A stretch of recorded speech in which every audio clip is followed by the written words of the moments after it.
Hi గారు, welcome to our channel. ప్రస్తుతం మనతో పాటు భరద్వాజ్ గారు సీనియర్ జర్నలిస్ట్ ఉన్నారు. వారితో ఒకసారి మాట్లాడదాం. సార్ నమస్కారం. సార్ నమస్తే అండి.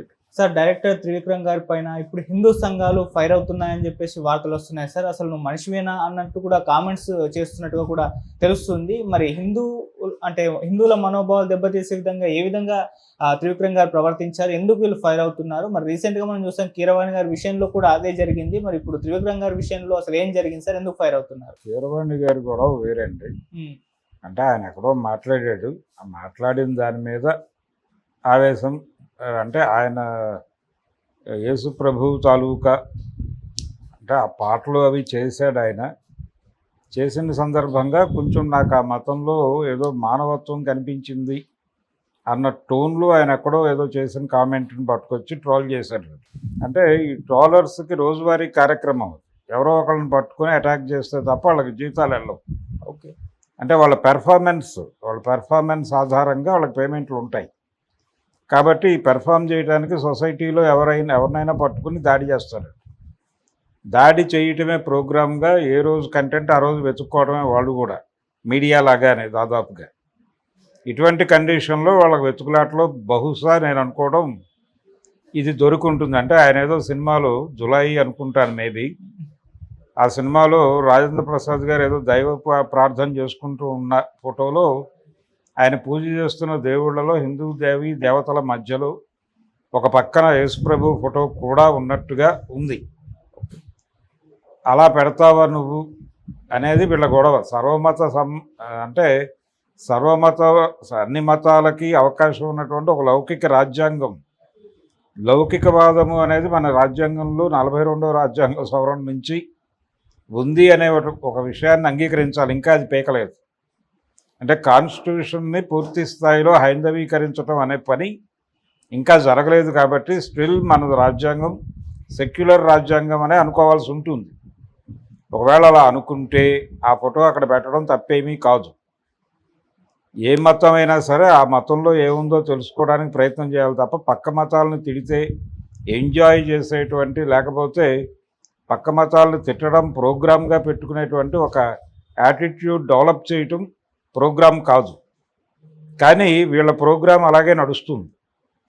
ఇది ప్రమాదం.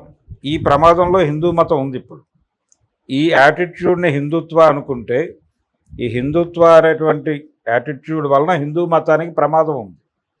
ఇది మనం పదే పదే చెప్తూ వస్తున్నాం. ఈ చెప్తూ వస్తున్నటువంటి పరిణామ క్రమంలోనే ఇప్పుడు ఇది జరుగుతోంది. అందుకని ఇది ఈజీ వ్యవహారం కాదు. వీళ్ళని హ్యాండిల్ చేయటం కూడా ఇది చాలా జటిలమైనటువంటి గొడవ. వీళ్ళు ఇలా దాడి చేస్తున్నారు అని చెప్పేసి చూసి పక్కకి తప్పుకోవడం తప్ప చేయగలిగింది లేదు. నాది రెండో అనుమానం ఏంటంటే, అది నా పర్సనల్ డౌట్, మెయిన్ స్ట్రీమ్ మీడియాలో కూడా ఇలాంటి కార్యక్రమాలు జరుగుతున్నాయేమో అనేది ఒక సందేహం. మెయిన్ స్ట్రీమ్ మీడియాలో ఇలాంటివి జరుగుతున్నాయంటే నా ఉద్దేశం ఏంటంటే, ఇలాంటివి కనిపెట్టి హిందూ సంఘాలు ఇలా దాడి చేస్తున్నాయి ఫలానా వ్యక్తి మీద అని ఒక వార్త రాయటం తేలికే. ఇప్పుడు త్రివిక్రమ్ శ్రీనివాసు అనే మనిషిని తీసుకొని అతని సినిమాలో ఇది ఉంది అని ఎవరో కనిపెట్టి ఉండొచ్చు. కనిపెట్టిన తర్వాత ఈ రెండు క్లబ్ చేసి ఒక వార్త రాయొచ్చు అనే ఐడియా ఇంకెవరికో వచ్చి ఉండొచ్చు. ఇది తాము మాట్లాడితే ఇబ్బంది కాబట్టి హిందూ సంఘాలు దాడి చేస్తున్నాయని ఒక మాట అనేస్తాయి. ఈ వార్త చూసి కూడా వాళ్ళు దాడి చేయొచ్చు. వీళ్ళకి కొంత వ్యూవర్షిప్ వస్తుంది. ఇదంతా ఏంటంటే ఒక రకంగా పబ్లిక్ అటెన్షన్ని గ్రాప్ చేసే ప్రోగ్రాం. పబ్లిక్ అటెన్షన్ని గ్రాప్ చేయడానికి ఏం చేయడానికన్నా సిద్ధపడే ఒక గందరగోళపు స్థితిలో ప్రసార మాధ్యమాలు అన్నీ ఉన్నాయి. అందుకని ఈ తరహా దాడులు జరుగుతున్నాయని కూడా అనుకోవచ్చు. ఇవన్నీ అర్థం చేసుకోలేనంత అర్భకుడేం కాదు అతను త్రివిక్రమ్. తన సినిమాల్లో ఆయన చాలా ఫండమెంటలిస్టు. ఆయన ఫండమెంటలిస్టిక్ ఐడియాలజీ ఆయన సినిమాల నిండా ప్రతిధ్వనిస్తూనే ఉంటుంది. ఆయన్ని కాదనుకోవడం ఒక రకంగా వాళ్ళు చేస్తున్న తప్పు. ఆయన తన సినిమాల ద్వారా హిందుత్వాన్ని ప్రమోట్ చేశాడు. ఆయన దానికి పెద్దగా లోతుల్లోకి వెళ్లాల్సినటువంటి అవసరం కూడా లేదు. అలవైకుంఠపురం అనే ఆయన చివరి పెద్ద హిట్ సినిమా, ఆ సినిమా ఇంటి గుట్టు అనేటువంటి ఒక ఎన్టీ రామారావు గారి సినిమాకి రీమేక్. ఆ ఒరిజినల్ సినిమాలో చెప్పినటువంటి అభ్యుదయ అంశాన్ని తీసేసి దానిలో సాంప్రదాయాన్ని నింపి సినిమా తీశాడు. అంటే ఒరిజినల్లో ఇద్దరు పిల్లలు మారిపోతారు. ఇండిగుట్టు సినిమాలో కూడా పిల్లలు మారిపోతారు. అంటే ఇది వాంటెడ్గా ఒక దొంగ చేస్తాడు.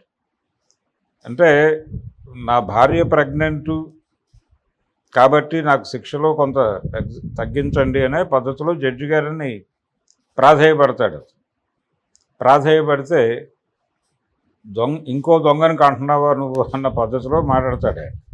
అంటే పుట్టుక నిర్ణయిస్తుంది అతని జీవితాన్ని అన్న టోన్లో మాట్లాడినప్పుడు ఇతను జైల్లో నుంచి తప్పించుకుని వెళ్ళి తన కొడుకుని తీసుకెళ్ళి ఆ జడ్జి గారి ఇంట్లో పడుకోబెట్టి ఆ జడ్జి గారి కొడుకుని తీసుకొచ్చి తన ఇంట్లో పెడతాడు. వీళ్ళిద్దరూ పెరిగి పెద్ద అయిన తర్వాత అక్కడ పెరిగిన జడ్జి గారి ఇంట్లో పెరిగిన దొంగ కొడుకు పోలీస్ ఆఫీసర్ అవుతాడు. ఇక్కడ పెరిగిన జడ్జి గారి కొడుకు దొంగ అవుతాడు. దొంగ అయిన తర్వాత ఈ దొంగని ఆ పోలీసు పట్టుకొని చంపేసే ప్రయత్నం చేస్తాడు. అప్పుడు తిరిగి ఈ జడ్జి గారి దగ్గరికి ఈ కేసు వెళ్తుంది. వెళ్ళినప్పుడు ఆయన సీరియస్గా రియాక్ట్ అవుతాడు. రియాక్ట్ అయ్యి నేను ఎప్పుడో చెప్పాను కదా ఇలాగే జరుగుతుందని. అప్పుడు ఈ దొంగ చెప్తాడు వాడి ఇంటికి వెళ్ళి, అమ్మాయి కూడా నువ్వు శిక్ష వేసింది నీ కొడుకే, నా కొడుక్కి కాదు, నా కొడుకే నీ కొడుకుని పట్టించాడు. వాడి పెంపకం డిసైడ్ చేస్తుంది, పుట్టుక కాదు. ఎక్కడ పెరిగాడు అనే దాన్ని బట్టి వాడి వాతావరణం ఉంటుంది తప్ప పుట్టుకలు నిర్ణయించవు అని ఒక క్లాస్ చెప్పి అతన్ని జ్ఞానపరిచి వచ్చేస్తాడు. దీన్ని సాంప్రదాయంలో పెట్టి పుట్టుకే నిర్ణయిస్తుంది అని దాన్ని ఫండమెంటల్గా మార్చేసి అలవైకుంఠపురంలో అని సినిమా తీశాడు త్రివిక్రమ్ శ్రీనివాస్. ఈయన తిరోగామి, వాళ్ళు పురోగామి. అందుచేత అలాంటి ఐడియాలు చేయటం మాత్రమే కాదు, దాన్ని పాపులర్గా జనంలోకి తీసుకెళ్ళగలిగిన నేర్పరితనం ఉన్నటువంటి వ్యక్తి త్రివిక్రమ్ శ్రీనివాస్.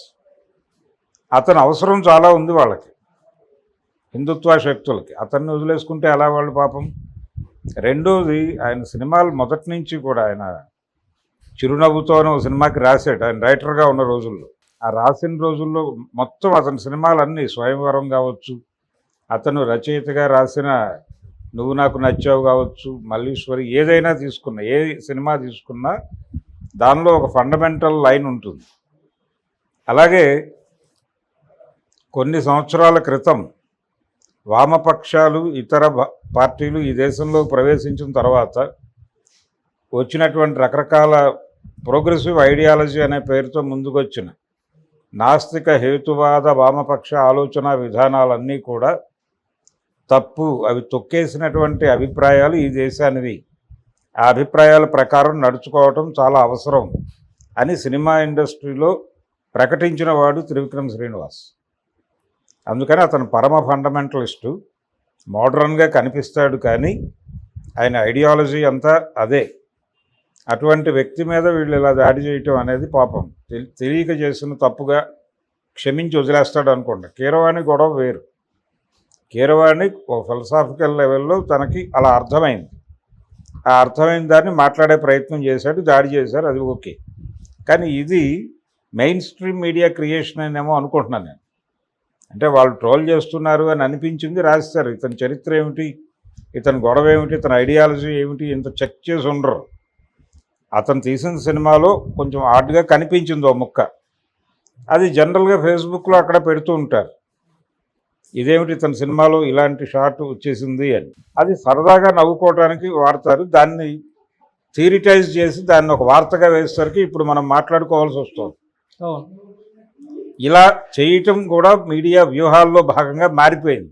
జనాలు అటెన్షన్ని గ్రాప్ చేయటం అనే ప్రోగ్రాంలో భాగంగా ఇలాంటి కార్యక్రమాలన్నీ మీడియా చేస్తోంది. అలా మీడియా విన్యాసంలో భాగంగా త్రివిక్రమ్ అనేవాడు ఆయన ఏదో హిందుత్వం మీద దాడి చేసినట్టు, ఆయన మనిషా కాదా అని వాళ్ళు మాట్లాడటం, అంత మాత్రం చేత అతనేదో ప్రోగ్రెసివ్